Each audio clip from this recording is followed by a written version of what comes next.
Okay, let's talk about this movie.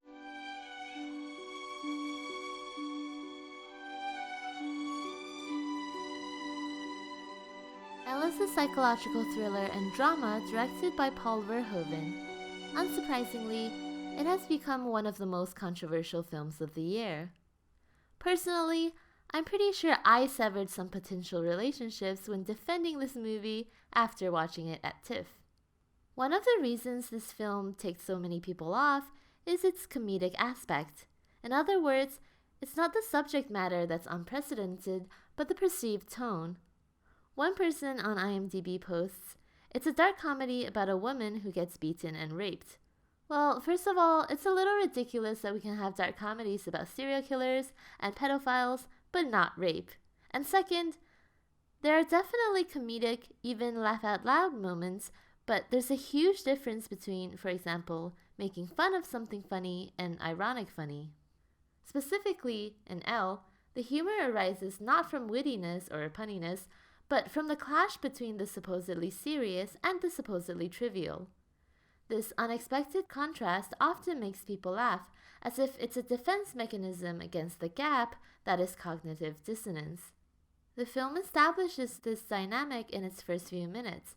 Michelle, after being brutally attacked, orders sushi, taking great care to ask what exactly a holiday roll is. There are many other examples of this contrast, one of them being, after seriously questioning a colleague about who her rapist might be, Michelle suddenly asks if he thinks her ex-husband's new girlfriend is pretty. This kind of humor is not only not offensive, but very necessary. After an extremely traumatic event, one still has to eat, one still has emotions such as jealousy. The nuances of her life, her feelings, her preferences, the things that would absolutely matter in a coming-of-age drama or a TV show, still matter despite the traumatic experience. To focus entirely on somber matters would be akin to admitting that the traumatic event is the single most important event in her life, pigeonholing her into perpetual victim status. A traumatic event can certainly collapse an individual, reducing their wholeness to a few character traits, but fortunately, that's not what happens in Elle. Michelle retains her complexity, which also makes her more relatable. Not many people, hopefully, can relate to exacting a bloody revenge, but most people can relate to being a little jealous. Interestingly, this relatability is part of what makes the film disturbing, because we don't want to relate. We want to see the victim in one way, the expected way, further marginalizing them. We expect a perfectly innocent girl to get wronged, then transform into a cold-blooded killer. Painting the full spectrum of her humanity reminds us that it could happen to anyone, which makes us uncomfortable. But we all know the movie is disturbing for another major reason, and I'm gonna talk about it now, so spoilers ahead! Why does Michelle have sex with her attacker again? That's a question on everyone's mind. Well, we know she doesn't want to call the police because she's dealt with them so much since her father's a mass murderer. Some people think this is a flimsy reason, but it isn't really when we look at the thematic underpinnings. Her father made her an accomplice to his crimes, but since she was only 10 years old, she was obviously a victim of child abuse. However, whatever the media said, they must have botched it up because many people in the town seemed to think that she was just as responsible.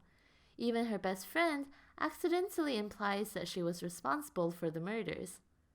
When trying to convince her to contact the police, Anna says, "It's different because you're the victim this time."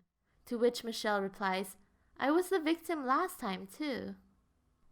An easy interpretation would be that Michelle keeps re-victimizing herself to compensate for being seen as a perpetrator earlier. She might even feel some misguided guilt for being her father's daughter. At the hospital, she expresses her disbelief that her son, who she sees as mediocre, could have come from her. Perhaps she's seeing such a divide between her and her own son, so she can imagine an equal divide between her and her father. Her mother says that her father is just a bad man, but Michelle insists that he is a monster. She needs to keep things black and white to avoid thinking that she could have any similarities to him. Her need to keep a safe distance to the past is revealed through her continued refusal to visit her father while he's on parole. After telling her friends she's been assaulted, she immediately wants to move on to a different topic. Throughout the film, she's very future-oriented, focused more on problem-solving than wallowing in the past.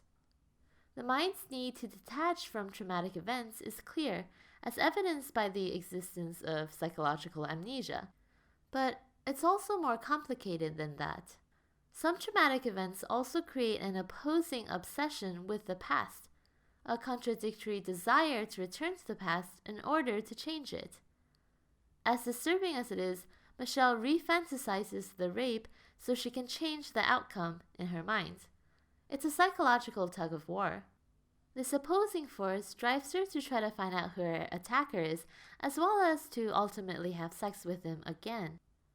The second sex scene between Michelle and Patrick is interesting because she tries to fight him off, but once she's overpowered, she tells him to do it, no doubt offending many people who believe that this means she wants to be raped. I have a different perspective. When she gives verbal consent, Patrick hesitates, saying it has to be like before. I guess he enjoyed the experience and wants to repeat the past, but she wants to change it. Although I don't think she means it when she gives verbal consent, her saying the words change the power dynamics between them, creating the illusion, at least to herself, that his violent actions against her are what she's allowing. Perhaps she's even trying to convince herself that she has consented all along, saving her from the agonizing reality that she has been raped. Towards the end of the film, Michelle even says that she has been in denial, but now that she's seeing clearly, he will not get away with what he has done. More than revenge, more than security, more than anything, Michelle needs to be in control of her perception of the past, and that's her subconscious objective throughout the film. She was robbed of her own take on past events due to the high-profile nature of her father's crimes and the media frenzy that ensued. They painted a picture of her as the Ash Girl, an image Michelle does not relate to at all and is even afraid of. She laments that out of all the things that happened, somehow that was the image that stuck.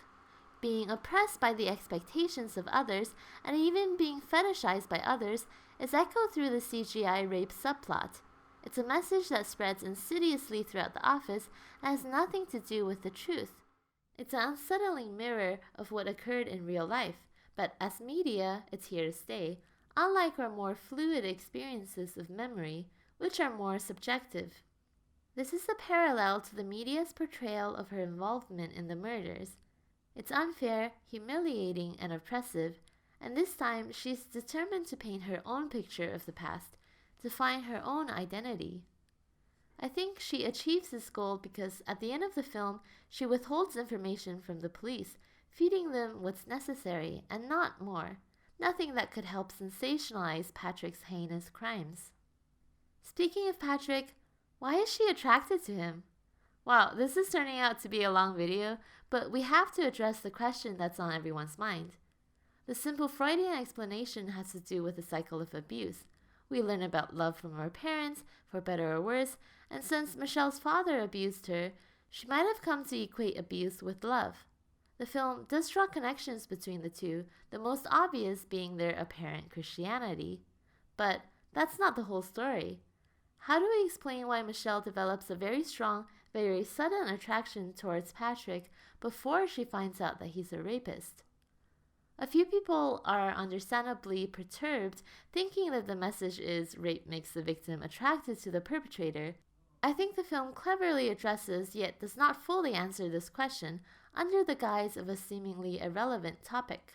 At the hospital, Michelle confides in a nurse, bemoaning how she thinks the reason her son is closer to her best friend Anna rather than herself is that Anna breastfed him.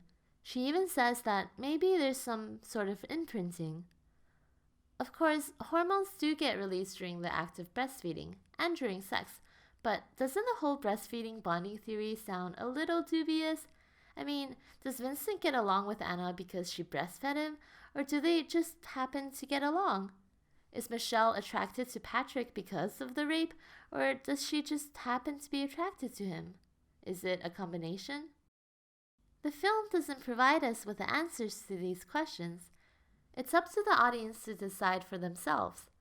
And perhaps the way we choose to answer them reflects how much we believe we can shape our own perception of the past and our own control of the future. Thanks for watching.